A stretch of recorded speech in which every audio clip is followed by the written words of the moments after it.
کراچی کے علاقے نیو کراچی میں پرائیویٹ اسکول ایسوسی ایشن کے وائس چیئرمین ملک محمد صدیق کے گھر پر شعبہ تعلیم کے تحت نیکی کی دعوت عام کی گئی۔ اس موقع پر شعبہ تعلیم سے وابستہ دیگر افراد بھی موجود تھے۔ نگران مجلس پاکستان شعبہ تعلیم نے شرکاء کو دعوت اسلامی کے مختلف شعبات کا تعارف پیش کیا اور انہیں عالمی سطح پر ہونے والے دینی و فلاحی کاموں بالخصوص تعلیمی اداروں میں شعبہ تعلیم کے تحت ہونے والے دینی کاموں کے حوالے سے بتایا۔ اس موقع پر نگران مجلس پاکستان نے موجودہ دور میں اسٹوڈنٹس کی کردار سازی کی اہمیت اور تعلیمی اداروں کے مالکان کو اپنے اداروں میں اسٹوڈنٹس کی تربیت کے تعلق سے خصوصی عملی اقدامات کرنے کا ذہن دیا۔ شرکاء نے اپنی نیک نیتوں کا اظہار کرتے ہوئے مدنی خبروں کو اپنے تاثرات بھی دیے۔ آج کی تقریب بالخصوص نوجوانوں کی کردار سازی، طلباء کی ڈیفیشنسیز، ان کی کمی، ان کی بے راہ روی یا ان کی مہارت کے بارے میں جس قسم کی آج تجاویز پیش ہوئیں، یقیناً وہ خوش آئند ہے۔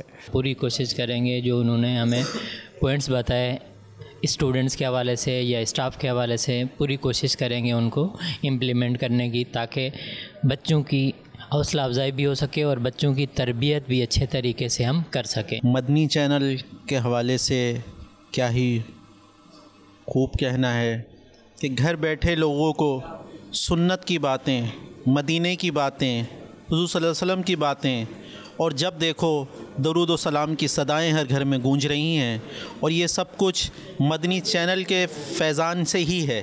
نگران مجلس پاکستان نے تمام شرکاء کو عالمی مدنی مرکز فیضان مدینہ کراچی کا دورہ کرنے کی دعوت بھی پیش کی۔